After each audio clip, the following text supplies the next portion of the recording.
Нов скандален клип с 260 км в час. Ходите ли на участие още? От доста време съм ги ограничила. Сте ги ограничила? Да. Чудесно. А на тези участия дали виждате част от аудиторията, с която виждате в социалните мрежи? Скоростомерът отчита от над 250 км в час до 260. Life for a man is harder than life for a woman. You need to have a... Колата, която е на спорт, сама се замърлява в километража, за да се... Всъщност ти какъв пример даваш с това нещо? То трябва да давам пример. Защото те следват много И хора. какво като ме следват много хора?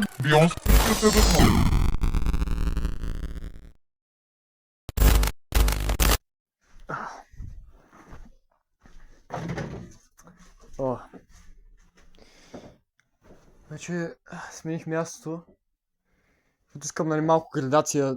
Не стига само с деградация и такива тъпи неща. Вече избрах това място, понеже миналите не бяха много добре.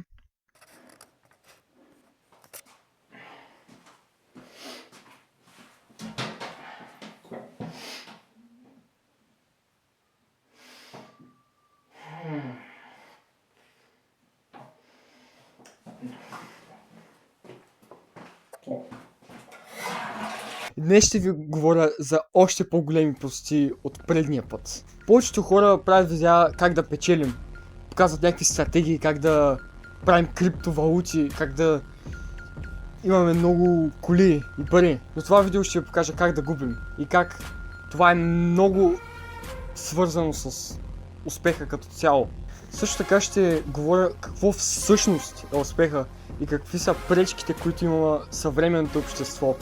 И сърдечно се надявам това видео да ви изкефи.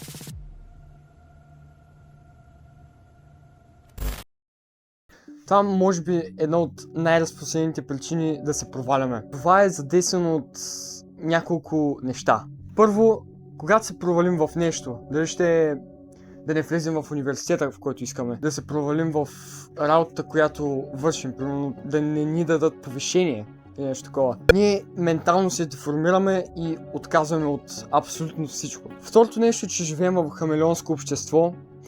Всеки крие как е стигнал до този успех, който има. Те казват, че не са били в депресия, не са имали трудни моменти и са по-добри от нас. Трето нещо е, че много се сравняваме с хората, особено с известни услуги като TikTok, Instagram, които манипулират хората с глупости. Чувството да те е страх, да не можеш да експериментираш, ни ограничава от това да сме творци и иноватори. Затова няма много такива хора. Буквално сме се превърнали в пълен продукт на средата си. Окей, да кажем се провалил.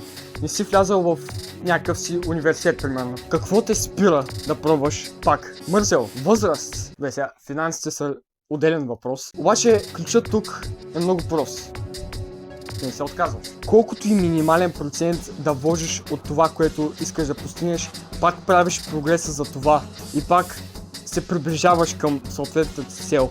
Обаче, защо хората избират лесния път? Защо се чувства най-комфортно? Логически е. Обаче, според мен, лесният и трудният път се чувстват като две книги. Лесният път е с привлекателна корица, с хубав дизайн. Обаче информацията в нея е пълен буклук, повтаря се, е чист брейнът. Трудният път обаче е с стара, прашлясала книга, която всеки би подминал в библиотеката. Въпреки че не знам, сега хората изобщо учат ли в библиотеката. Децата знаят ли какво има в библиотеката вътре изобщо. Та книгата за трудния път обаче има добра информация, подробна и е много интересна. Да, сега има глави, които са трудни за консумиране, обаче когато ги разбереш, се струва това мъчение, понеже разбираш нови неща, чувстваш нови неща и виждаш, че светът не бива да е толкова ограничаващ, колкото книгата на лесния път. Избирай ги пътя по комфорт и това да не се трудим, ние ограничаваме собственото си лично развитие. Сега сцената на изкушенията, комфорта не звучат много интересно, нали?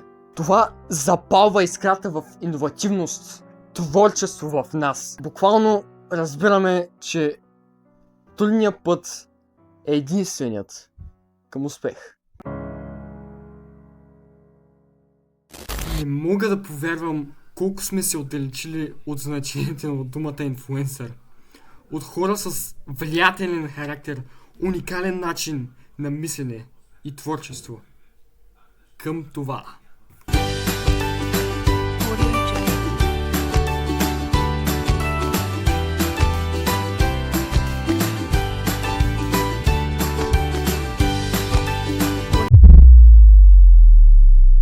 Благодарение на социалните мрежи, всеки може да влиза, да си прави някакви неща и да влияе на хората по какъвто си иска начин. И също така могат да го рекламират и те да печелят пари от това. И оттам стигаме до нашите любимци. То не бяха някакви керливи сериали. То не са откачени хора. Не са хора, имащи детска аудитория и въпреки това правят съдържание малко не за тях. По какъв начин инфлуенсът влияят на хората? С простотия.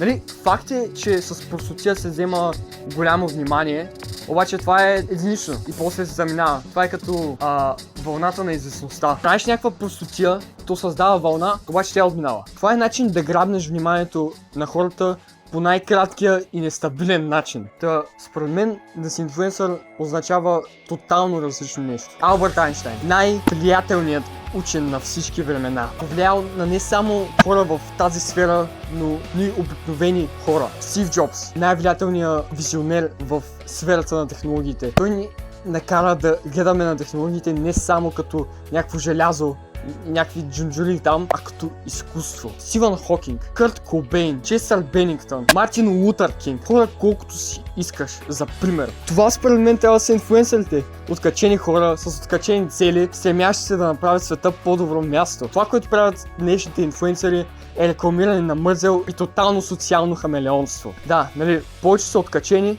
обаче те нямат нови идеи. Те се стремят да печелят повече пари, рекламират хазартни услуги, искат единствено и само да предпазят своят имидж и не съм сигурен, че искат по някакъв начин да направят света по-добро място. Ако питате мен, това не са инфлуенсъри. Това са тотални демотиватори. Те не помагат нито на себе си, нито на останалите.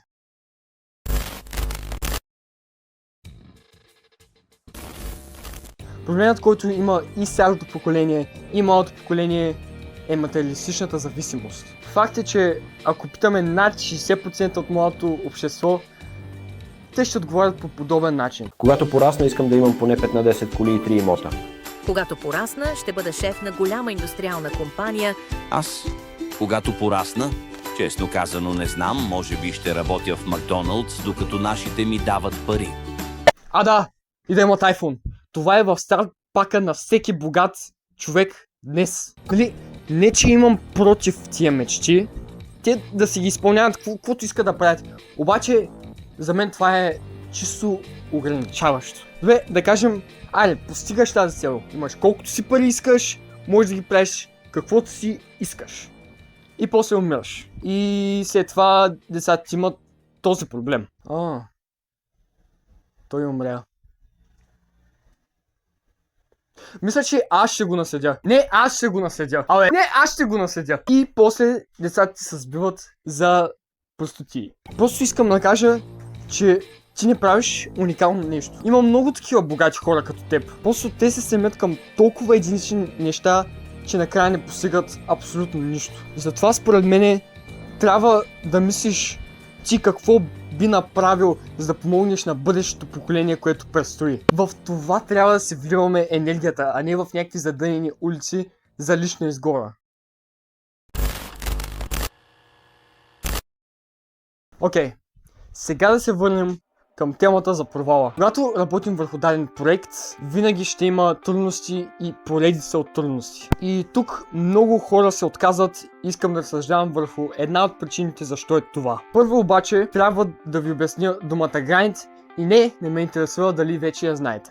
Да грайндиш в контекста на работата означава да вливаш цялата си енергия в едно нещо, игнорирайки човешките си нужди и емоции. Причината да ви обясня този термин е, понеже повечето хора, които работят върху нещо, използват именно този начин, когато искат да свършат нещо и си мислят, че това е най-ефективният и най-бързия начин.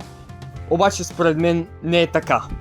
Хората не сме изградени като роботи. Факт. И имаме нещо, което много обичам да наричам биологична батерия. Когато грайндим и се изразходваме много, нашата биологична батерия намалява, както и умението да измисляме нови идеи. Когато обаче тази биологична батерия е на критично ниво, нещата стават много по-лоши. Главоболия, социална нестабилност и най-важното, липса на каквато и да е мотивация да правиш нещо. Ти почваш да намразваш това, което правиш. А това не искаме да го правим, нали, принципно. Това е отличен пример за има дисциплина, обаче няма абсолютно никаква мотивация. Трябва да изградим умението си ментално да се балансираме. Работиш, после спираш, след 10 минути задъни на улица върху някакъв проблем в проекта си, или така нареченото 10-минутно правило на Стив Джобс. Просто намираш нещо, което да си балансираш нещата.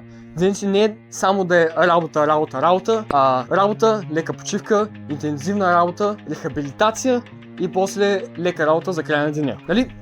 Примерно, това е изключително важно не само за ефективността на това, което правим, а и за самите нас. Иначе ще умрем. А това не е много яко.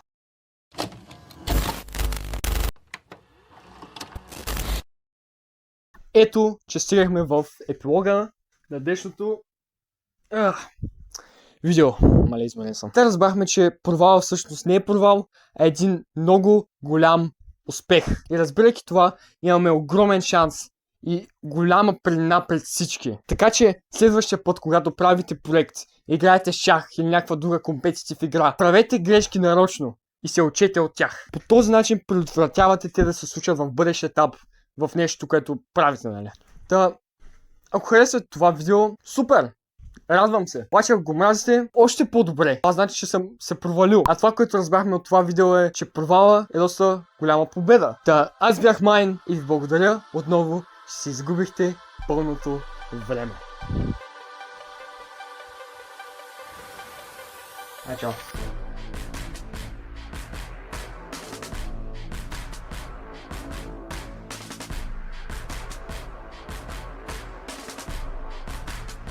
Да, интересен факт, аз бях отвлечен.